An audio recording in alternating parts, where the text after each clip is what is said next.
Hello दोस्तों, नमस्कार। तो बैकग्राउंड का आवाज़ को थोड़ा इग्नोर करिएगा, सामने में चल रहा है जो भी है। तो अभी आपको अचानक से देखें कि गिफ्ट निफ्टी धड़ाम से गिर गया है। मैं पैसा लगा हुआ वीडियो भी बनाने वाला था, लेकिन रुक गया हूँ। मैं बोला कि क्यों ना एक बार न्यूज़ थोड़ा अपडेट कर लें, फिर हम देखते हैं कि क्या हुआ नहीं हुआ। तो आप देख सकते हैं कि 23,471 पे आपको 350 पॉइंट का गिरावट के साथ आपको दिख रहा है। तो ऐसा क्या हुआ जो ऐसा हो गया? तो इसके लिए अभी हम आपको ले चलते हैं, जो न्यूज़ आया है, जो एकदम आधिकारिक सोर्स पे आपको टाइम्स ऑफ इंडिया से लिया गया है। वो न्यूज़ ऐसा है कि अभी अमेरिका इजराइल जो वार चल रहा है, इसमें भाई साहब ईरान ने ना लठ कर दिया। और ये जो डर है, यूएस इजराइल ईरान, अच्छा, अमेरिका इजराइल ईरान युद्ध समाचार के लाइव अपडेट है। तेल अवीव हवाई अड्डे, ये जो तेल अवीव हवाई अड्डे है ना, ये कहाँ पर ही है? तो ये है इजराइल के पास। समझ गया ना? ये कहाँ पर ही है? ये इजराइल के पास। थोड़ा सा बाहर से आवाज़ आ रहा है तो मैं आपको थोड़ा सा नज़दीक ले लेता हूँ। ये कहाँ पर ही है? तो ये है इजराइल के नज़दीक हवाई अड्डे है। और ये जो है, इसमें इजराइल के अपने एयरक्राफ्ट रहते हैं। तो इसका भी विशेष ध्यान रखिए कि इसमें जो अभी 3 फाइटर जेट को क्षतिग्रस्त हुआ है, ये अनुमान है कि भाई ये एक्चुअली एयरबेस तो किसका? इजराइल का है ना।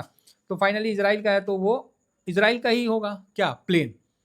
तो अमेरिका का तो नहीं होगा अब। लेकिन अभी रिपोर्ट आया नहीं है बहुत क्लियर। तो जो टाइम्स ऑफ इंडिया में ये जो है, ये अभी पब्लिश किया है, तो इसका आपको दिख रहा है कि जो है, मतलब आपको पूरा कहानी इसमें दिया हुआ है। तो वही चीज़ है इसमें। और आपको ये बताया है कि इसमें F-35 या F-16, इन दोनों में से प्लेन का होने का ज़्यादा चांसेस है।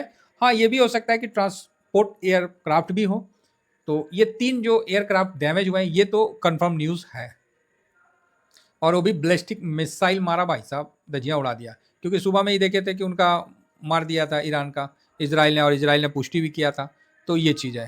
तो अब जो अपडेट है, इसी को देख के बाजार में अस्थिरता फैल गया है कि भाई साहब ये तो बहुत बड़ा नुकसान हो गया ना। अगर F-35 जैसा 2-3 विमान अगर चला गया तो बहुत बड़ी बात है, काफ़ी बड़ा नुकसान हो जाएगा। लेकिन इजराइल तो, अभी ये प्लेन इजराइल का है कि अमेरिका का, ये कंफर्म नहीं है। ठीक है।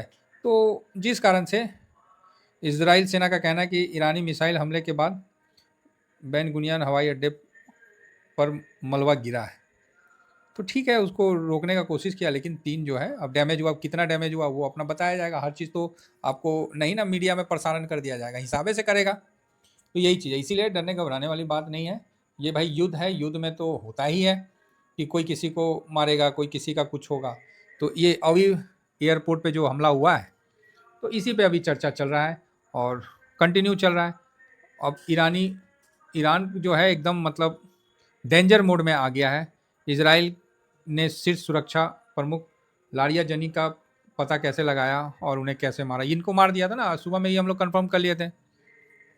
अब इस तरह का जो अपडेट चल रहा है, अब इसमें 2 कंडीशन हो सकता है कि अमेरिका और इजराइल तो हमला तो कर ही रहा है, ऐसा तो नहीं है ना कि हमला नहीं किया है। कुछ गैस वाले एरिया में भी हमला किया है, तो उससे भी काफ़ी नुकसान हुआ है ईरान को। तो ये भी मतलब आपको समझना पड़ेगा कि ये सब चीज़ हो रहा है, तो स्वाभाविक है कि मार्केट में अस्थिरता, अनसर्टेनिटी बनेगी। अब जब अनसर्टेनिटी बनेगी, तो इसका सबसे पहला हम लोग को कहाँ से देखने को मिलेगा? तो यही मिलेगा ब्रेंट में। और ब्रेंट आप देख सकते हैं कि ऑलरेडी 109 पहुंच गया, जो कि 105 से क्रॉस नहीं हो रहा था। तो भाई ब्रेंट ऊपर गया तो स्वाभाविक है कि भाई मार्केट में दबाव आएगा ही आएगा, इसमें कोई डाउट नहीं है।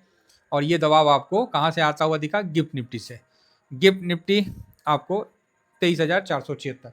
अच्छा है, मार्केट बंद है, रात भर का समय बचा हुआ है, हो जाए जो होना है वो निपट जाएगा और सारा न्यूज आ जाएगा। तो ठीक है, अभी ज़्यादा हम लोग को इसमें फ्रस्ट्रेट नहीं होना है। ठीक है, अपना सिस्टम है, युद्ध बढ़ेगा तो नीचे आएगा ही आएगा। हालांकि गोल्ड में भी कुछ बड़ा तेजी नहीं आ रहा है।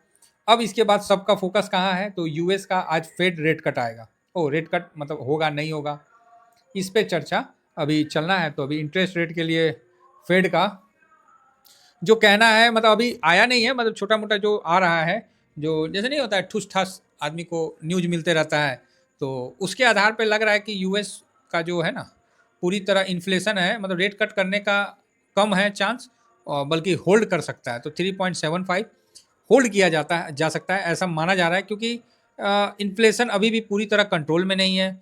यूएस में इन्फ्लेशन टारगेट 2% से ऊपर है, जो कि अपना जनरल पावेल साहब शुरू से कर रहे हैं। लेकिन क्या करिएगा? अब वो ट्रम्प मान नहीं रहा, ट्रम्प बोल रहा है रेट कट करो, अभी नहीं करोगे तो जब अर्थव्यवस्था मंदी में फंस जाएगा तब करोगे। अब फेड के ऊपर ये समस्या है कि भैया मिडिल ईस्ट वार चल रहा है, ऑयल प्राइस भाई साहब ऑलरेडी 5-5 10-10 मतलब डॉलर बढ़ गया, गैस प्राइस बढ़ गया, तो बहुत होता है ना $5, आप समझ रहे हैं ना, इतना इन्फ्लेशन बढ़ गया। तो भाई जनता तो अब ट्रम्प को तो मतलब क्या हम बोले, ट्रम्प को तो ढेला फेंक के मारेगी। गया था मेघा बनाने, अब बना दिया भिकमंगा। तो ये सब चीज़ है, तो फेड का जो है ना रेट कट इसी कारण से थोड़ा सा फेड भी वेट एंड वॉच कर रहा है। तो अभी रात को जैसे आएगा वो पता चल जाएगा। साथ में फेड जॉब, वही है जो देखने का तरीका है, जॉब प्लस इन्फ्लेशन दोनों को मिलाकर फेड जल्दी अपना फैसला मतलब देता है। और ये दोनों डाटा जो कि अच्छा नहीं है, तो फेड का उम्मीद कम है रेट कट में, समझे ना। पहले मतलब उम्मीद तो थोड़ा बहुत था कि रेट कट हो सकता है, लेकिन जब से युद्ध छिड़ गया है और जो महंगाई बढ़ा है, ये चीज़ जो है ना बड़ा मतलब अजीब सा महसूस करवा रहा है।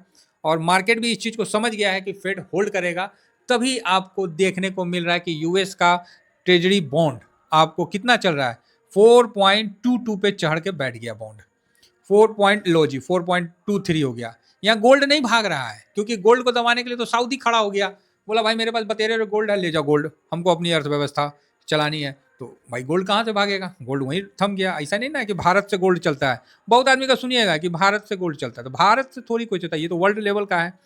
तो यहाँ पर ही रेट हाइक की भी बात हो रही है। अब ये बड़ा मतलब गजब का बात है, रेट हाइक कर दिया भाई साहब, मार्केट ना हल्ला मचा देगा। अमेरिका का क्या मचा देगा, हल्ला मचा देगा, समझे ना।